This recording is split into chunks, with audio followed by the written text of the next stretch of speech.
れた狼よ、去りなさい。来たる闇の時代にあなたたちの居場所はない。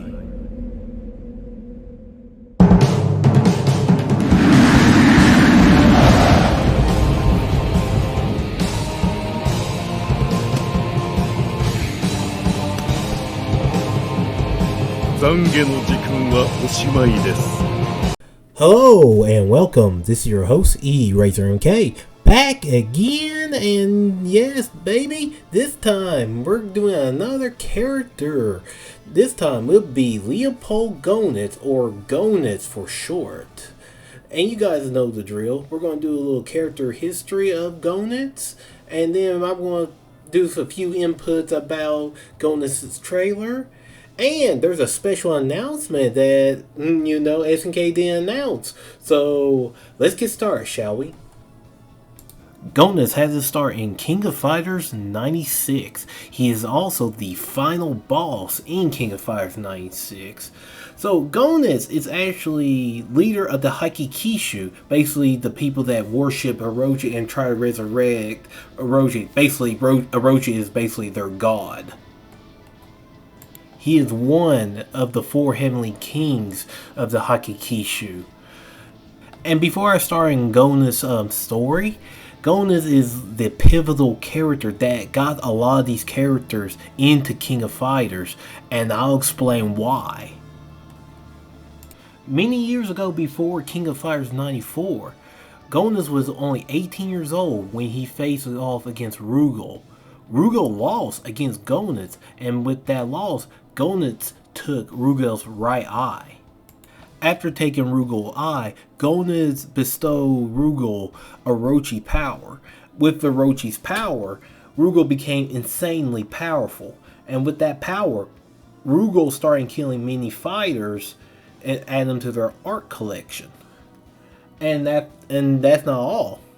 He also attacked and took Hydron's eye and killed Hydron's family in the process. Thinking that Rugal would be a perfect host for Orochi's resurrection, he asked Mature and Vice to keep an eye on Rugal. Sometimes later, after Hydron lost his eye, Gonitz decided to go to a village because that's where Godil is. Godil, who's basically Leona's father, used to be a Hakikishu clan, but he ran away because he didn't like their beliefs in the Hakikishu. So with that, Gonitz gave him one more chance to join in so they can both resurrect Orochi together.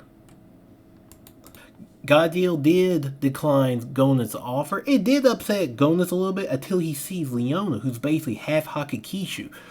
Basically, she has some Orochi powers, and Gonitz used the opportunity to force Leona to use her Orochi power. But with that enters Leona the Riot of the Blood, and she kills her parents, villagers, and destroys the village. Pleased by what Leona did, Gonitz made sure she didn't remember nothing, so he wiped her mind. Sometimes after that, Gonitz went to the Yatta Shrine, where he battles Maki Kagura, who's basically one of the priestesses of the Yatta Mira. He killed Maki Kagura, who's basically Chizuru's older twin sister. In return, Chizuru participated and was a host at the King of Fighters 96, hoping that the two of the sacred treasures, basically Kyo Kusanagi and Iori Yagami, will reunite and defeat Gonitz. After King of Fighters 95, Gonitz decided to go to the Kusanagi Shrine and find a Kusanagi that was strong enough to defeat Rugal. He sees Kyo and wants to battle Kyo. Sadly, the battle was only one-sided. Gonitz easily defeated Kyo and left Kyo hospitalized.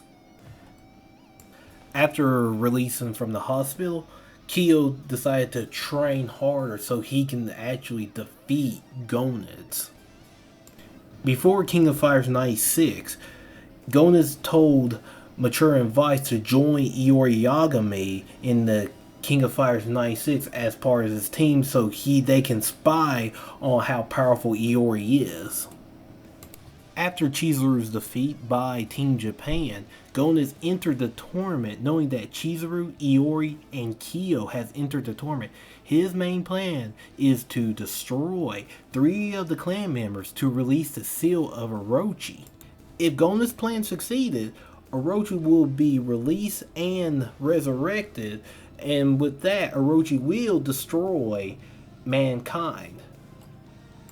Gonus has finally been defeated by Kyo, Chizuru, and Iori. Humiliated by his defeat, he destroyed himself, but before he was destroyed, he knew that Mature and Vice has betrayed him. So, with one final trick, he made Iori go to the Riot of the Blood, and with that, Iori destroyed Mature and Vice. And that's basically it with Gonus. Yeah, Gonus did a lot of things in his first and last appearance in the main timeline in King of Fighters. That's the reason why I like Gonus as a character and the boss in King of Fighters.